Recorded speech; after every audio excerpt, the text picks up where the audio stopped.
ॐ नमो भगवते वासुदेवाय। ॐ नमो भगवते वासुदेवाय। ॐ नमो भगवते वासुदेवाय पुरुषोत्तमाय।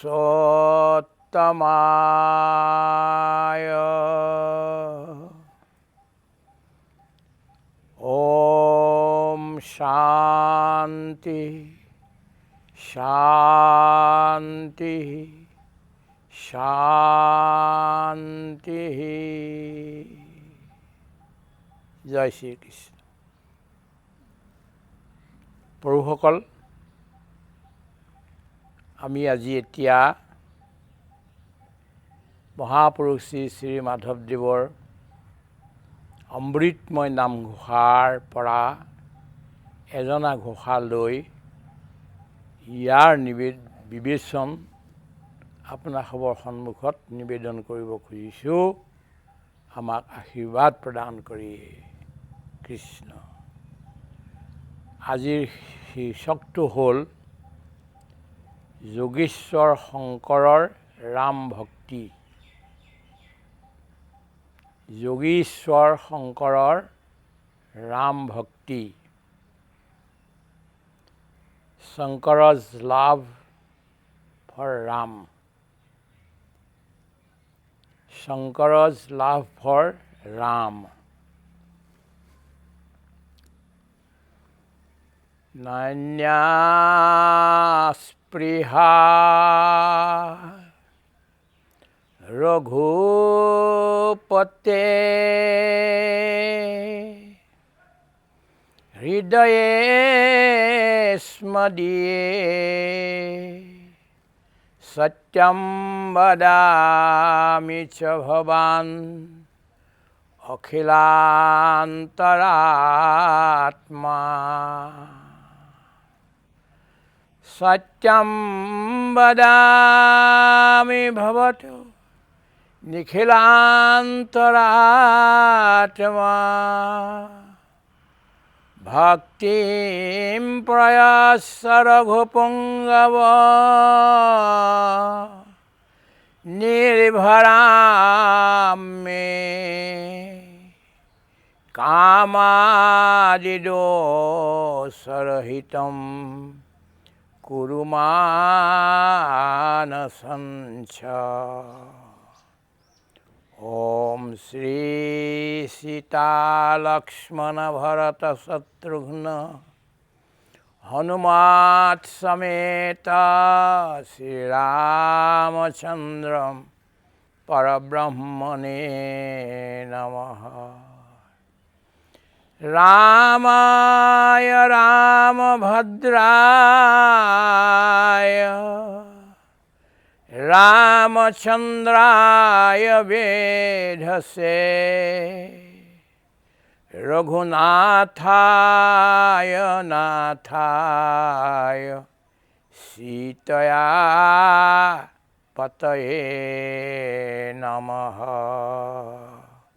Sitaya Pataye Namaha. Mahese bolanta mora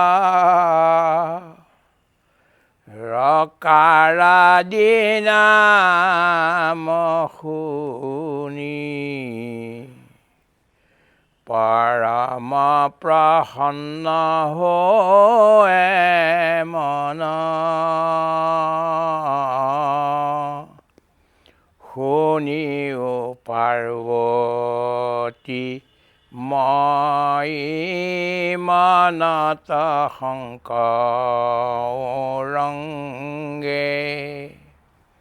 Rama boli bekai to jana. Ram Rama boli বেকইটো জানা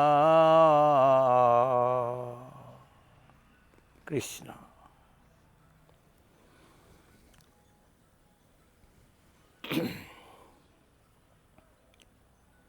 জগতত কিছু কিছু সুন্দৰ ব্যক্তি আছে, তাৰ ভিতৰত ভগৱান শংকৰো এজন।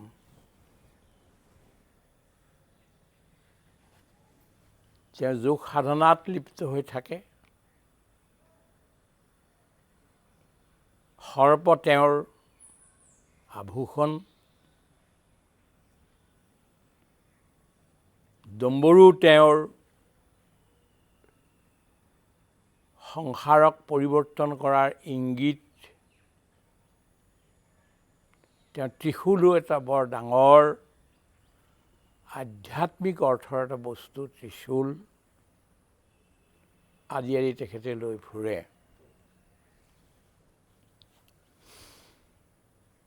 শংকৰৰ সহধৰ্মিনী মাতা পাৰ্বতী আৰু শংকৰৰ যি সম্বন্ধ, এই সম্বন্ধটো আমাৰ সমাজৰ যিসকল গৃহস্থী লোক আছে, সংসাৰখন ঠিক কৰিবলগীয়া যি ব্যক্তি আছে, তেওঁলোকৰ কাৰণে আদৰ্শস্বৰূপ। চাবলৈ গ'লে প্ৰায়বিলাক ভক্তিশাস্ত্ৰৰ আৰম্ভ শিৱ পাৰ্বতীৰ সংবাদৰ পৰা হৈছে। বিৰল স্থানত মাতা পাৰ্বতীয়ে প্ৰশ্ন সোধে আৰু শিৱই তাৰ উত্তৰ দিয়ে। আৰু এই প্ৰশ্নোত্তৰবিলাকেই পিছলৈ গৈ শাস্ত্ৰ তৈয়াৰ হৈছে। ইয়াৰ পৰাই জ্ঞানৰ শাস্ত্ৰ, ভক্তিৰ শাস্ত্ৰ বা যোগশাস্ত্ৰ যিমানবিলাক আছে, এই গোটেইবিলাক ইয়াৰ পৰাই হৈছে।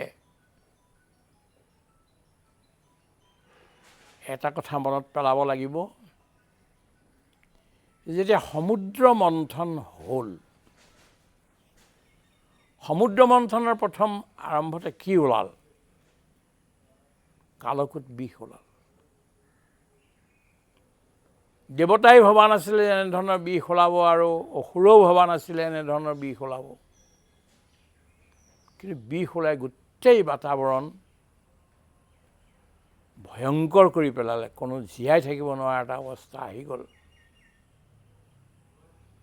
উপায় নাপায় দেৱতাসকল, অসুৰবিলাক ভগৱান শ্ৰীহৰিৰ ওচৰলৈ গ'ল, কিবা এটা উপায় কৰক বুলি। তেতিয়া ক'লে, আমি ইয়াৰ কোনো উপায় কৰিব নোৱাৰোঁ। তোমালোক ভগৱান শংকৰৰ ওচৰলৈ যোৱা, তেওঁহে ইয়াৰ কিবা এটা উপায় দিব পাৰিব। আৰু শংকৰৰ ওচৰলৈ গৈ যেতিয়া প্ৰাৰ্থনা কৰিলেগৈ, তেতিয়া শংকৰ ক'লে, ঠিক আছে ব'লা, মই চাই লওঁ বুলি গৈ তেওঁ সেই গোটেই পৰিস্থিতি চালে। চাই লৈ ৰামৰ স্মৰণ কৰিলে, আৰু ৰামৰ স্মৰণ কৰি সেই যিমানবিলাক কালকুট বিষ আছিলে, সেই গোটেইবিলাকক পান কৰি পেলালে। আৰু সেইটো ভিতৰলৈও যাবলৈ নিদিয়াকৈ তেওঁৰ গলাতেই তাক আবদ্ধ কৰি ৰাখিলে। আৰু তেওঁৰ এই বিষৰ প্ৰতাপত গোটেই গলা, তেওঁ গ্ৰীব নীল হৈ গ'ল। সেইকাৰণে তেওঁক নীলগ্ৰীব বুলি কোৱা হয়। আমাৰ জীৱনো এখন সমুদ্ৰই, আৰু সাধাৰণ সমুদ্ৰ, খাৰ সমুদ্ৰ নহয়, ক্ষীৰ সাগৰৰ সমুদ্ৰ। ক্ষীৰ আৰু খাৰ, ইয়াৰ মাজত পাৰ্থক্য আছে। দুগ্ধ সিন্ধু, এই দুগ্ধ মঠিলে তাৰ পৰাই গৈ ক্ষীৰো হয়গৈ। গতিকে আমাৰ জীৱনো ঠিক তেনেকুৱা এটা বস্তু। ইয়াৰ পৰা মন্থন কৰোঁতে কৰোঁতে প্ৰথমতে কিন্তু এনেধৰণে কালকুট বিষেই ওলাব। সেই বিষক পান কৰিবৰ কাৰণে কোনোবা এজন শিৱ শম্ভুৰ আৱশ্যক, যি চুপচাপ জগতৰ কল্যাণৰ কাৰণে সেই বিষ পি যায়। ইয়াৰ পিছতহে এপদ এপদকৈ 14 প্ৰকাৰৰ ৰত্ন ওলাবলৈ ধৰে। তাৰ ভিতৰত মহালক্ষ্মী মাতাও এগৰাকী হ'ল। এনেকৈ যে আপুনি যে 14 পদ সম্পদ তাত ওলালে আৰু সেইবিলাকৰ বটোৱাৰো কৰা হ'ল। এতিয়া লাষ্টত এটা বস্তু থাকিলে, শেষত ভস্ম ওলালে। কিন্তু ভস্ম মানে ছাই, জ্বলি যোৱাৰ পিছত যিটো অৱস্থা থাকে এয়া ছাই, ই ভস্ম। জীৱনৰ হকবিলাক চববিলাক গৈ গৈ গৈ গৈ কিন্তু শেষত ভস্মহে থাকিবগৈ। জ্বলাই দিলে জীৱনটো, এই শৰীৰটো ভস্ম হ'ব। পেলাই দিলে ক'ৰবাত কীট পতংগ লাগিব, আৰু যদি শিয়াল শগুনে খায় তেন্তে তাৰ বিষ্ঠা হ'ব। মহাপুৰুষ মাধৱদেৱে, শংকৰদেৱে, শ্ৰীমন্ত শংকৰদেৱে কৈছে, সুবৰ্ণ ৰথে যিটো হস্তি স্কন্ধে ফুৰন্ত ৰাজা বোলাই, কালে প্ৰাণ গৈলে সেইটো শৰীৰ, হৌৱে বিষ্ঠা পলুচাই। আজি আপুনি ৰজা হ'ল, সুবৰ্ণ ৰথত বহিলে আপুনি, হস্তি স্কন্ধত বহিলে আপুনি, ৰজা হৈ ঘূৰিলে। কিন্তু কালিলৈ প্ৰাণ যোৱাৰ পিছত এই 3টা অৱস্থাৰে এটা যিকোনো এটা হ'ব, হয় বিষ্ঠা হ'ব, নহয় পলু হ'ব, নহয় ছাই হ'ব। এই যিটো বস্তু ছাই বা ভস্ম, এইটো ভগৱান শংকৰে গ্ৰহণ কৰিলে। তেখেতে গ্ৰহণ কৰিলে, আৰু কিহেৰে? ৰাম নাম লৈ সেই যিটো কালকুট বিষ আছিল সেইটো পান কৰাৰ পিছত তেওঁ ভক্তিৰ কথাও ক'বলৈ লাগিলে। সমাজতো তেনেকুৱাই আছে। সমাজখন মন্থন কৰোঁতে তাৰ পৰা প্ৰথমতে কালকুট বিষেই ওলাব। জীৱন মন্থন কৰোঁতেও ঠিক তেনেধৰণে কালকুট বিষেই ওলাব। কিন্তু তাক হজম কৰিবৰ কাৰণে, পান কৰিবৰ কাৰণে শিৱ শম্ভুৰ আৱশ্যক। ইয়াত শিৱ শম্ভু কোন হ'ব?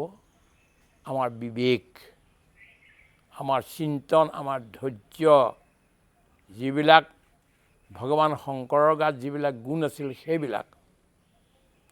এতিয়া চবে চব বস্তু ভাল নাপায়। কোনোবাই কোনোবা এটা বস্তু ভাল পায়, কোনোবাই কোনোবা এটা বস্তু ভাল পায়। যিটো ভাল পায় সেইটোহে মনত আহি থাকে। স্বপ্নতো আহে, দিঠকতো আহে। অকলে অকলে থাকিলে সেই আটাইতকৈ ভাল পোৱা যিটো বস্তু সেইটো মনলৈ আহি থাকে। ক বুলি ক'লে কোনোবাই কমল ফুল বুলিও ক'ব, কোনোবাই কামনা বুলিও ক'ব, কোনোবাই কলম বুলিও ক'ব। যাৰ যেনেধৰণৰ স্বভাৱ, সেই এটা প্ৰথম শব্দ আখৰ শুনাৰ লগে লগে তেওঁৰ মনলৈ সেই ভাৱনা আহে। ইয়াত এইটোৱে মহাপুৰুষ মাধৱদেৱে কৈছে যে ৰকাৰ ৰ বুলি যদি কোনোবাই আৰম্ভ কৰে, মোৰ মনত বৰ আনন্দ হ'বলৈ ধৰে। কেলে আনন্দ হ'বলৈ ধৰে? যে এওঁ ৰাম বুলিব। এতিয়া অন্যজনে অন্যতা কয় ৰমন বুলি ক'ব পাৰিলেহেঁতেন, আৰু বেলেগ বেলেগ শব্দৰে ক'ব পাৰিলে, যাৰ যেনেকুৱা স্বভাৱ। কিন্তু ভগৱান শংকৰে ৰামৰ জপ কৰি, ৰাম নামৰ জপ কৰি ৰামকে ভাল পোৱা হ'ল, ৰাম নামকে ভাল পোৱা হ'ল। গতিকে ৰ বুলি যদি কোনোবাই কয়, তেতিয়া তেওঁ ভাবে যে এই ৰাম বুলিব। এতিয়া মনত এটা হেৰি আহে, ভাৱনা আহে। মনত শংকৰো ৰংগে মই আনন্দ মনেৰে বাট চাওঁ যে ই এতিয়া ৰাম বুলিব। এই কথাটো এতিয়া আমি যেতিয়া সৰুকালত আছিলোঁ, সৰুকালত আমাৰ গাঁওবিলাকত কয় যে ৰ বুলি কোৱালে গৰুহালৰ পিছে পিছে হাল বোৱা গৰুহালৰ পিছে পিছে ভগৱান শংকৰ ঘূৰি ফুৰে। ইয়াৰ কোনো শাস্ত্ৰীয় ভিত্তি আমাৰ হাতত নাই, কিন্তু সৰুকালত আমাৰ গাঁৱৰ মানুহে কোৱাহে আমি এইটো শুনিছিলোঁ যে হালোৱাজনে গৰুহালক ৰ বুলি ক'ব কেতিয়াবা। এই ৰ বুলি ক'লে কিজনী ৰাম নাম লয়, এইটো আশাতে সেই গৰুহালৰ পিছত বা মানুহজনৰ হালখনৰ পিছত ভগৱান শংকৰ ফুৰি ফুৰে। ৰ বুলিব, এতিয়া ৰ বোলে ৰাম বুলিব, ৰাম বুলিব। ইমান তেওঁ ৰামৰ প্ৰতি আপোন ভাৱনা আছিল। এনেকুৱা এটা শাস্ত্ৰত শব্দ আছে, এটা কাহিনী আছে, যিটো আমি বিষ্ণু সহজ শ্ৰী বিষ্ণু সহস্ৰনামত দিছোঁ এই কথাটো, যে 100 কোটি ৰামায়ণ আছিল। ৰামায়ণ এখণ্ড নহয়, আধ্যাত্ম ৰামায়ণ, বাল্মীকি ৰামায়ণ, তুলসীদাসী ৰামায়ণ, কীৰ্তিবাসী ৰামায়ণ, মাধৱ কন্দলী ৰামায়ণ, বিভিন্ন ভাষাত এই ৰামায়ণ আছে।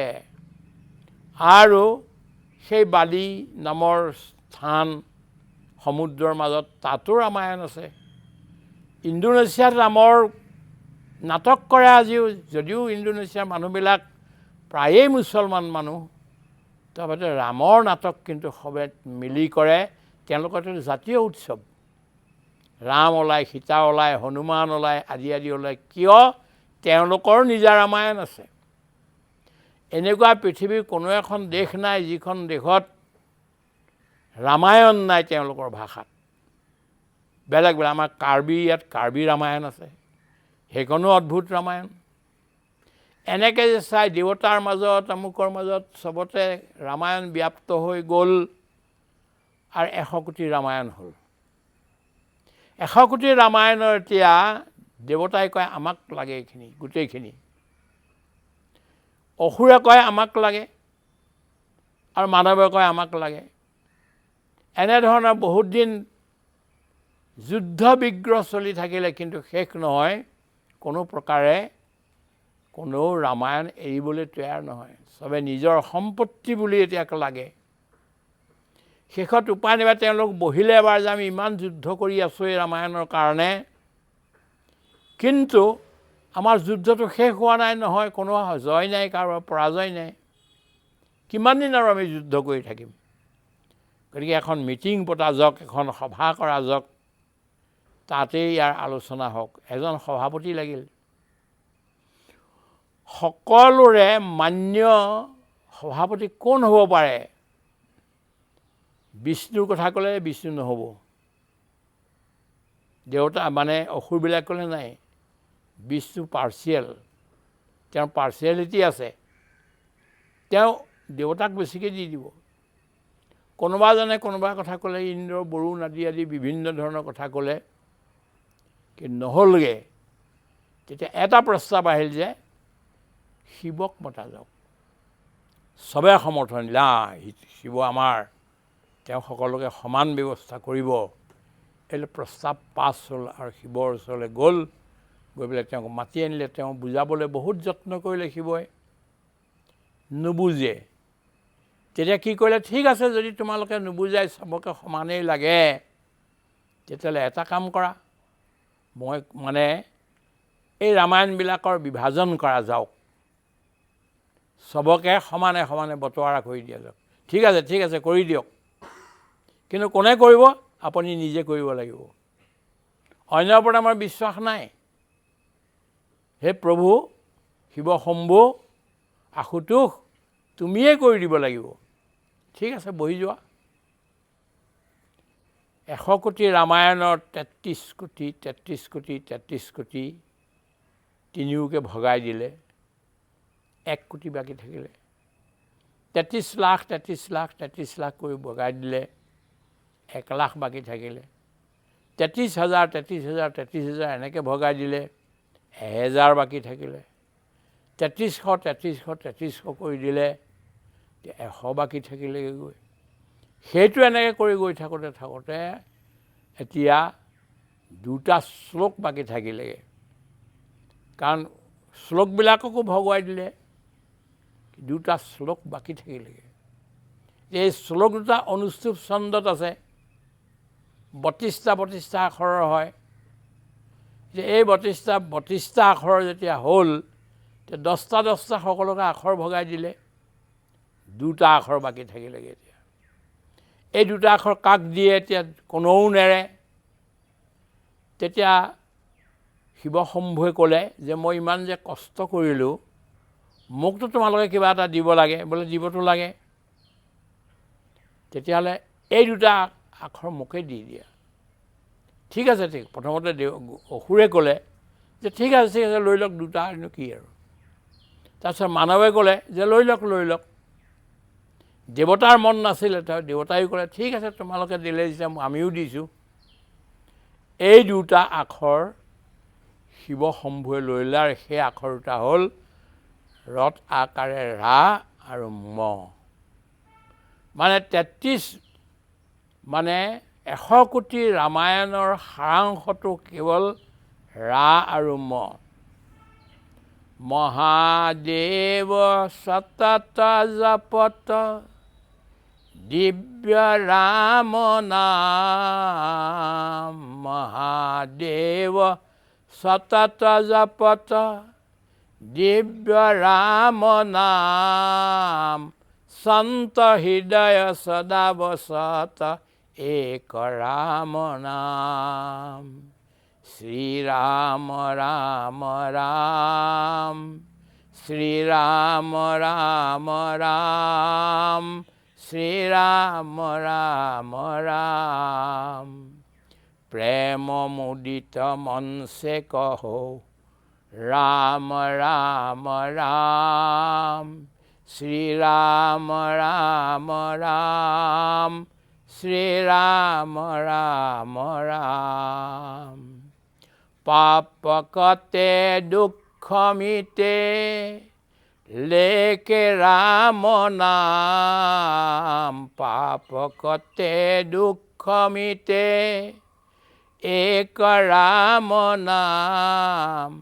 संत हृदय सदा बसत एक राम नाम। श्रीराम राम राम, श्रीराम राम राम, श्रीराम राम राम। আমাৰ মহাপুৰুষ শ্ৰী শ্ৰী মাধৱদেৱেও তেখেতৰ লেচাৰীত এটা কথা কৈছে, বৰ ধুনীয়া কথা। হে প্ৰাণ প্ৰভু ৰঘুপতি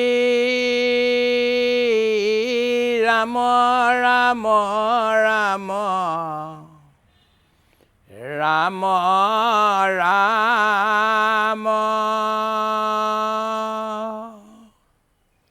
তোমাত কৰিয়া তো যোগ নাম সাৰ।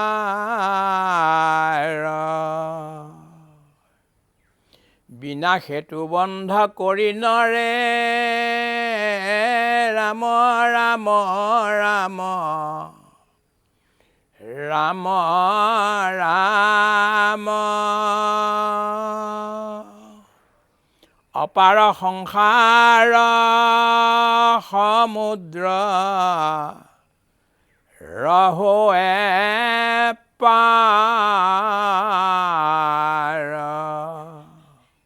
ৰাম পাৰ সংসাৰ সমুদ্ৰ ৰহোৱে পাৰ। হে ৰঘুপতি, এই বান্দৰ ভালুকবিলাকক লৈ তুমি সমুদ্ৰত সেতু বান্ধিলা, বৰ ডাঙৰ কাম হ'ল এইটো। হনুমন্ত আদি মহামহাবীৰগণে আনি তৰুলতা পৰ্বতক কটেক যোজন সমুদ্ৰত সেতু বান্ধি পাৰ হৈলা মহাযতনে। কিন্তু প্ৰভু তুমি এবাৰৰ কাৰণে সেতু বান্ধিলা, আৰু সেই সেতু এতিয়া ভাগিও গ'ল, নাই এতিয়া। ক'ৰবাত তলত আছে যদি আছে, কিন্তু নাই, দেখিবলৈ পোৱা নাযায়। কিন্তু তোমাৰ ৰাম নামে এটা সেতু এনেধৰণৰ বান্ধি দিলেই পৃথিৱীৰ পৰা মানুহৰ হৃদয়ৰ পৰা বৈকুণ্ঠলৈকে, সেইটোত হাজাৰ হাজাৰ লোক, হাজাৰ হাজাৰ ব্যক্তি, জীৱ সদায়েই গৈ আছে, সেইটো শেষ হোৱা নাই। তোমাতকৈও তোমাৰ গুণনাম বেছি ছাৰ, বেছি উত্তম, আৰু কোনো সেতু নবন্ধাকৈয়ে ৰাম নামে এনেকুৱা কৰি দিলে যে সংসাৰৰ পৰা বৈকুণ্ঠলৈ কেনেকৈ যাব পাৰি, সংসাৰ সাগৰ পাৰ হৈ, তাৰ কাৰণে এটা আধ্যাত্মিক ভকতিৰ সেতু বান্ধি দিলে। তাতকৈ ডাঙৰ কথা এটা ক'লে আকৌ, জানা শ্ৰীৰাম নাম নিজ সমস্ত শাস্ত্ৰৰ মূলা বীজ, সঞ্জীৱনী প্ৰায় যাৰম নেপ্ৰবেশ, যদি হলাহল পান কৰে প্ৰলয় বহনিত, যদি পৰে মৃত্যুৰ মুখত প্ৰৱেশী, লেনাহি ভয়,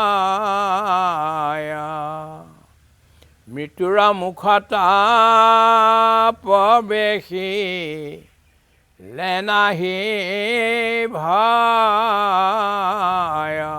যদি হলাহল পান কৰে, এই শিৱজীৰ কথা কৈছে। শিৱ শম্ভুৱে হলাহল পান কৰিছিল, ৰাম নাম লোৱাৰ কাৰণে তেওঁ কোনো ভয় নাথাকিল, কোনো অপকাৰ হ'ব নোৱাৰিলে। মৃত্যুৰ মুখত পৰিলেও কিন্তু কোনো ভয় নাই ৰাম নামৰ। এইকাৰণে ভগৱান শংকৰে ৰাম যদি কোনোবাই বোলে বৰ আনন্দ পায়, আৰু তেওঁ নিজৰ ফালে টানি লৈ যায়, তেওঁ অন্য ফালে নাযায়, বোলাৰ লগে লগে বুজিব যে ৰাম। গতিকে তেওঁৰ হৃদয়ত সদায় ৰাম নাম আছে। হনুমান এই ভগৱান শংকৰৰে এক অৱতাৰ। হনুমানে সদায় হৃদয়ৰ ভিতৰত ৰাম ৰাম ৰাম ৰাম ৰাম ৰাম এইটোৱে কৰি থাকে। যেতিয়াই সময় পায় তেতিয়াই বহি লৈ পেলাই ৰাম নামৰ জপ কৰে, আৰু যেতিয়া ৰামৰ কাম কৰিবলগীয়া হয়, সেই কাম কৰি থাকোঁতে হাতে কৃত কাম, মুখে ৰাম নাম, এনেকৈ লৈ তেওঁ থাকে। এতিয়া কৈছে পাৰ্বতীক যে মই বৰ আনন্দ পাওঁ। কেনেকৈ আনন্দ পাওঁ? যদি কোনোবাই বোলে, মই ভাবি লওঁ যে এওঁ ৰাম বুলিব। এতিয়া আমি আগতে আৰম্ভ এই কৰিছিলোঁ যে গৃহস্থী এখন চলিবলৈ হ'লে কেনেকুৱা হ'ব লাগিব? শংকৰ আৰু পাৰ্বতীৰ নিচিনা হ'ব লাগিব। আগতে পাৰ্বতী সতী আছিল, তাৰ পিছৰ জন্মত তেওঁ পাৰ্বতী হ'ল, আৰু পাৰ্বতী হৈ ঈশ্বৰ ভক্তি প্ৰচাৰত, ৰাম নামৰ প্ৰচাৰত, ভাগৱত ধৰ্মৰ প্ৰচাৰত লাগি গ'ল, আৰু সেই কথাবিলাক নিৰলা স্থানত শংকৰক সোধে, আৰু শংকৰে তাৰ উত্তৰ দিয়ে। সেই উত্তৰবোৰৰ পৰাই ভক্তিশাস্ত্ৰবিলাক নিৰ্মাণ হ'ল। নাৰদ ভক্তি সূত্ৰৰ শেষৰ ফালে কৈছে যে এইটো এখন শাস্ত্ৰ, যিখন নাম শিৱানুশাসনম। শিৱৰ অনুশাসন মানেই হ'ল ভক্তি। ভক্তি মানেই শিৱৰ অনুশাসন। আৰু আদ্য গুৰু শাস্ত্ৰত বোলা যায়, প্ৰথম গুৰু মানৱৰ কিন্তু ভগৱান শিৱইহে আছিল। এই গুৰু পৰম্পৰা ঠিক তেনেকৈ তললৈ নামি নামি আহি বশিষ্ঠ আদি, এই অত্ৰি আদি লোকসকলৰ ইয়াত নামি নামি আহি আজি বিভিন্ন ধৰণৰ বেলেগ বেলেগ ধৰণৰ গুৰু হ'ল। এই গুৰুসকলো মহান, কিন্তু আৰম্ভটো শিৱৰ পৰা হ'ল, তাৰপিছত বশিষ্ঠলৈ আহিল, তাৰপিছত অত্ৰিলৈ আহিল। এনেকৈ এই গুৰু পৰম্পৰা চলি গৈ থাকিল, আৰু তাৰ ওপৰ আৰম্ভণি ভগৱান শংকৰৰ পৰাই। গতিকে কৈছে যে মোৰ আটাইতকৈ পৰম প্ৰসন্ন মই কেতিয়া হওঁ? যেতিয়া জীৱই ৰাম নাম স্মৰণ কৰে, ৰাম নাম গায়, ৰাম নামৰ কীৰ্তন কৰে, এইবিলাক শুনি মই পৰম প্ৰসন্ন হওঁ। আৰু যদিও মই সৃষ্টি ধ্বংস কৰোঁ, সৃষ্টি ধ্বংস নোহোৱালৈকে ভক্তসকলক নাম শুনাওঁ মই আৰু নাম শুনি ভাল পাওঁ। এইকাৰণে এটা পদ্ধতি আছে যে ভগৱান শংকৰৰ এখন নগৰী আছে, এইখন হ'ল কাশী নগৰী। কাশীখন কাৰো নহয়, এইখন ভগৱান শংকৰৰ নগৰ। সেই কাশীত যিসকলৰ মৃত্যু হয়, মৃত্যু হোৱাৰ আগে আগে ভগৱান শংকৰ আহি চবৰে কাণতে ৰাম নামৰ মন্ত্ৰ দিয়ে।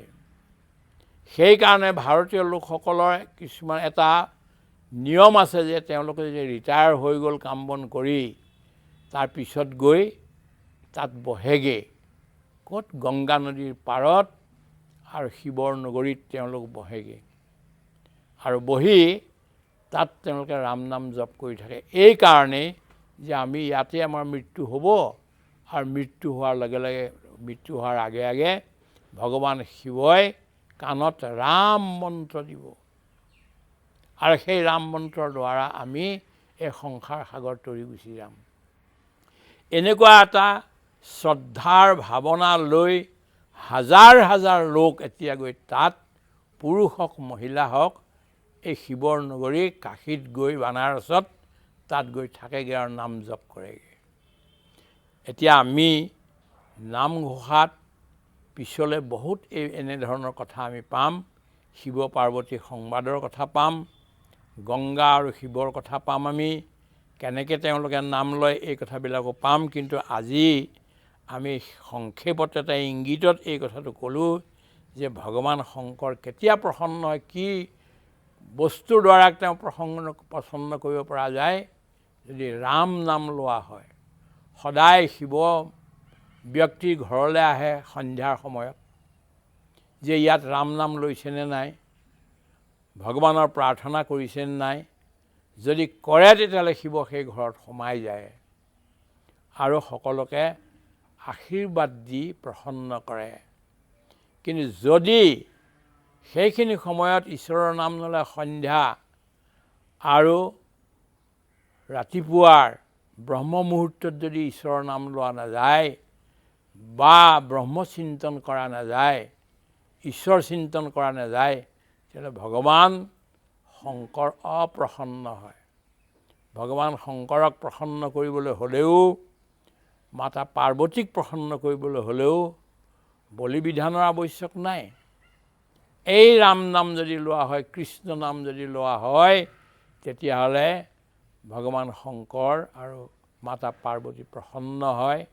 আৰু সেই কথাটোকে ভগৱান শংকৰে পাৰ্বতীক বুজাইছে যে তোমাৰ বদন হৈবেক অতি অমূল্য। পিছলৈ ক'বগৈ নামঘোষাত, তুমি যদি ঈশ্বৰৰ নাম লোৱা তুমিতো ধুনীয়াই দেখিবলৈ, কিন্তু তোমাৰ আৰু তুমি ধুনীয়া হ'বা যেতিয়া তুমি অন্য সকলো এৰি পেলাই কেৱল ৰাম নামৰ জপ কৰিবলৈ লাগা, ৰাম ভক্তি কৰিবলৈ লাগা, তেতিয়া তুমি আৰু সুন্দৰ হ'বা। তোমাৰ বদন হৈবেক অমূল্য, অমূল্য বদন হৈ যাব তোমাৰ। গতিকে পাৰ্বতী, চিন্তা কৰিবলৈ একো নাই, ময়ো আনন্দ। মোক তুমি অনেক ৫৬ প্ৰকাৰ ভোগেৰে সৈতে মোক সন্তুষ্ট বা আনন্দিত কৰিব নোৱাৰা। মোক সেইবিলাকৰ সিমান আৱশ্যকো নাই। মই এজন যোগী ব্যক্তি আৰু থাকোঁ হিমালয়ৰ কৈলাশত, বৰফৰ মাজত। মোক সেইবিলাক বস্তুৰো আৱশ্যক নাই, মই যোগেই কৰি থাকোঁ। কিন্তু যদি তুমিও প্ৰসন্ন কৰিব খুজিছা, তেন্তে ৰামৰ নাম লোৱা, ৰামৰ নাম লোৱা আৰু বাতাৱৰণটোক ৰামময় কৰা। সেইকাৰণে তেওঁলোকৰ দুটা সন্তান জন্ম হ'ল। এক হ'ল ভগৱান গণেশজী মংগলময় মূৰ্তি আৰু দ্বিতীয় হ'ল কাৰ্তিকেয়। এই দুইজনো বহুত সংস্কাৰপূৰ্ণ ব্যক্তি হৈ গ'ল আৰু সেইসকলৰ নামৰো বা সেইসকলৰ আশীৰ্বাদো মানুহে লয়। তেওঁলোকৰে পুত্ৰ, দুইজনে পুত্ৰ। ভালকৈ ভগৱানক ভাবি ভক্তিৰ দ্বাৰা, ৰাম নাম চিন্তনৰ দ্বাৰা সৎ সন্তান জন্ম দিয়াৰ কাৰণে এই সন্তানসকলো মানৱৰ পূজনীয় হ'ল। এইখিনি কথা নিবেদন কৰি আমি আমাৰ বক্তব্য সমাপ্ত কৰিছোঁ। নামঘোষাৰ 14 নম্বৰৰ ঘোষা এই হ'ল আজিৰ বিষয়। ধন্যবাদ, নমস্কাৰ, কৃষ্ণ।